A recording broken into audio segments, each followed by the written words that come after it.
Boa tarde, meu nome é Eliane Fernandes Rodrigues. Hoje nós temos como tema síndrome metabólica, é um tema bastante comum no dia a dia da estratégia de saúde da família e é por isso que eu resolvi abordar um pouco, porque a gente vivencia isso todos os dias, né, de segunda a sexta na nossa rotina, então acho que é importante lembrar alguns pontos, alguns valores, relembrar diagnóstico, acompanhamento, tá certo? Vamos lá, então. Bom, o que a gente diz quando se fala de síndrome metabólica? Então, a gente tem que entender sempre que é um conjunto de condições que vão ocorrer simultaneamente, condições que vão ocorrer de forma alinhada, que vai incluir a obesidade abdominal, a hipertensão, a dislipidemia e a hiperglicemia, tá?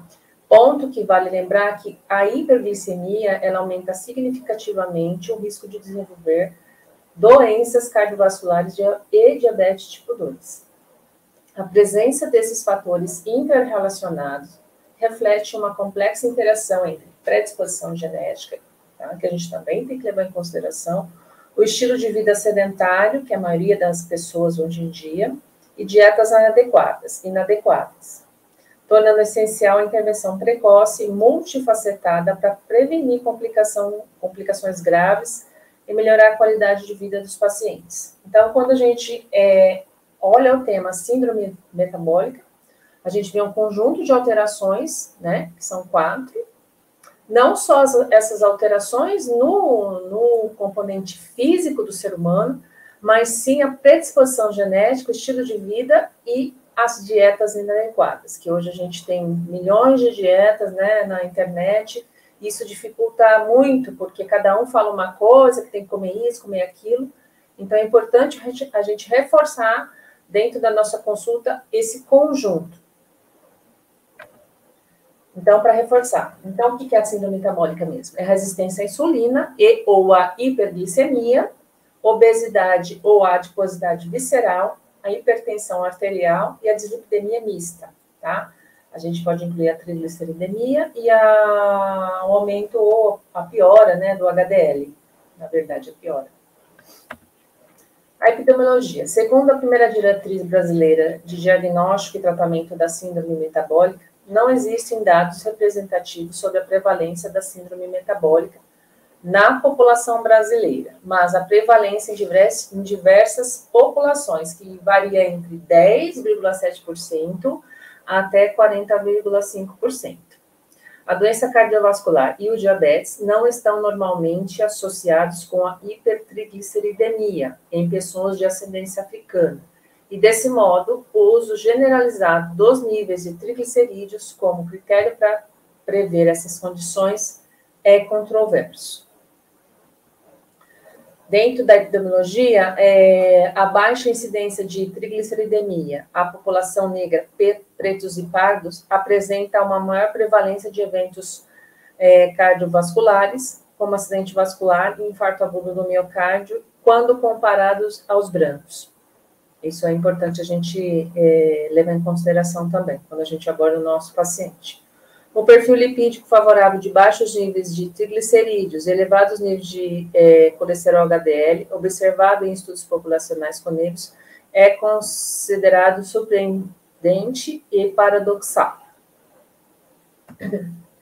Os critérios que caracterizam a síndrome metabólica variam tanto na prática clínica quanto em estudos epidemiológicos. Os mais utilizados são os protocolos do Programa Nacional de Educação sobre Colesterol, que é um critério recomendado pela primeira diretriz brasileira de síndrome metabólica e pela Federação Internacional de Diabetes, e que surgiu como um consenso para a adoção de uma definição unificada. É utilizado em pacientes com suspeita diagnóstica de síndrome metabólica para diagnosticar ou descartar a doença. Então, a gente pode falar sobre os fatores de risco para a síndrome metabólica. Então, dentre eles, o aumento do peso corporal é um fator de risco crucial para a síndrome. Uma grande circunferência de cintura, por si só, identifica até 46% dos indivíduos que desenvolverão a síndrome metabólica em 5 anos. Então, é importante, né? bem importante. A idade e a raça, a prevalência aumenta com a idade, varia entre diferentes grupos étnicos, né? O que a gente pôde verificar ali atrás, que a gente chama atenção são os grupos de negros e pardos, no status pós-menopausa, tabagismo e baixa renda familiar. A dieta e atividade. Dietas ricas em carboidratos, consumo de álcool e inatividade física elevam o risco. Consumo de bebidas açucaradas, associado a características metabólicas adversas. Medicamentos antipsicóticos atípicos, especialmente a clozapina, aumentam significativamente o risco. Má aptidão cardiorrespiratória, que é um forte preditor independente da síndrome metabólica. História parenteral e fatores genéticos. Aumenta o risco com fatores genéticos, explicando em até 50% da variação nos traços da síndrome metabólica. Diagnóstico da síndrome metabólica. Profissionais de saúde devem avaliar o risco metabólico dos pacientes durante as consultas de rotina. Então, não é só médico, né? Toda a equipe de saúde tem que acompanhar esse paciente mais de perto. Né? A Sociedade de Endocrinologia recomenda a avaliação a cada 3 anos para indivíduos com pelo menos um fator de risco. A avaliação inclui medidas de pressão arterial, circunferência da cintura, perfil lipídico em jejum e glicemia em jejum. O critério mais usado é aquele adotado pelo Programa Nacional de Educação sobre Colesterol, que é o ATP3. A presença de 3 dos 5 critérios já é suficiente para o diagnóstico. Então, eu tenho 5 critérios. Tenho 3, já fecho o diagnóstico. Pode ser obesidade abdominal, circunferência da cintura maior ou igual a 102 para homens e maior ou igual a 88 centímetros para mulheres. Triglicerídeos maior ou igual a 150 miligramas por decilitro ou tratamento para triglicerídeos elevados. Colesterol HDL menor que 40 em homens e menor que 50 em mulheres ou tratamento para HDL baixo. Pressão arterial maior ou igual a 130 por 85 milímetros de mercúrio ou tratamento para hipertensão. Glicemia em jejum maior ou igual a 110 para o tratamento de glicemia elevada. Então, aqui eu coloquei um quadro mostrando os critérios da OMS, do IDF e do Programa Nacional de Educação sobre o Colesterol. Então, para a OMS, é obrigatório ter resistência à insulina, né, a intolerância à glicose ou diabetes mellitus e maior ou igual a 2 critérios que está descrito abaixo, que é a circunferência abdominal, a glicose, triglicérides, HDL, pressão arterial ou outros, certo? O IDF coloca que é obrigatório a circunferência abdominal e maior ou igual a 2 critérios já citados. E o último, que é o Programa de Educação sobre Colesterol, ele dita que é obrigatório ter maior ou igual a 3 critérios. Então, existem essas 4 classificações para fazer o diagnóstico. As complicações da síndrome metabólica. A síndrome metabólica aumenta o risco de desenvolvimento de diabetes tipo 2 e doenças cardiovasculares.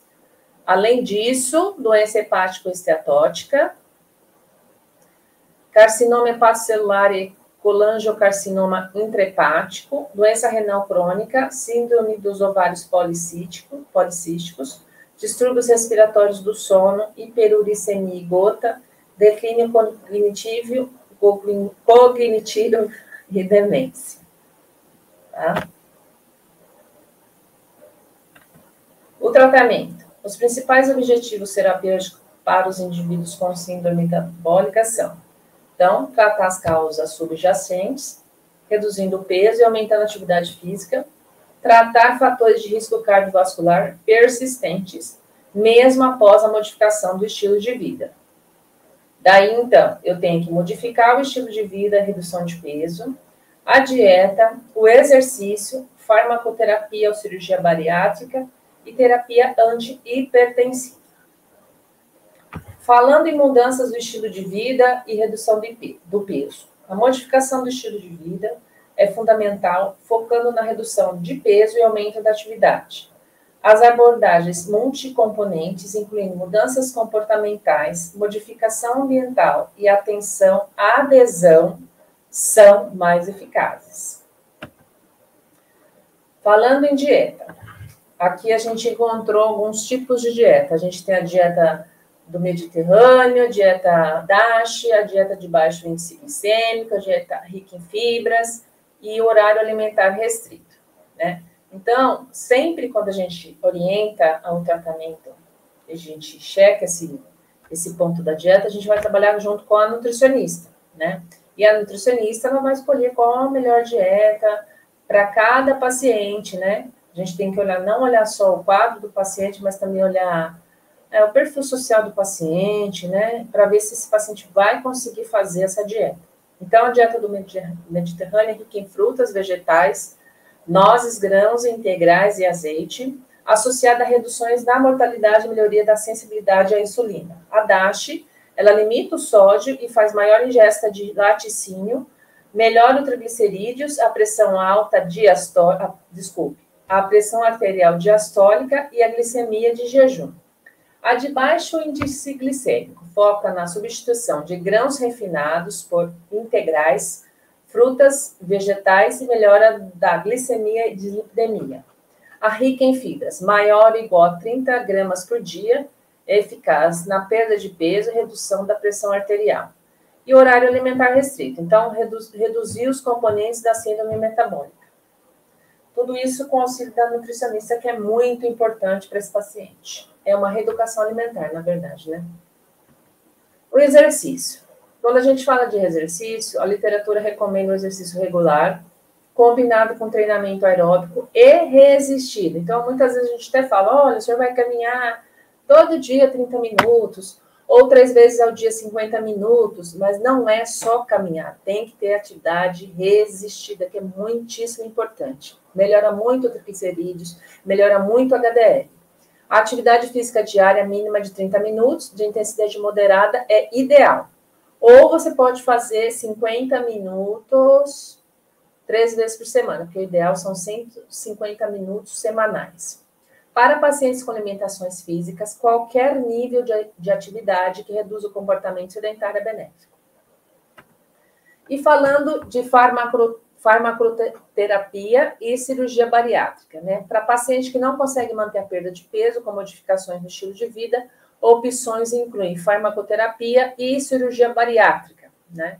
Aí já vai entrar, pode até entrar um endocrinologista para ajudar esse paciente que tem dificuldade para perder o peso, tem dificuldade para modificar algumas coisas, um educador físico, isso tudo é importante. A terapia antihipertensiva, né, recomenda o controle agressivo da pressão arterial para pacientes com hipertensão, ajustando as metas conforme as comorbidades e o risco cardiovascular.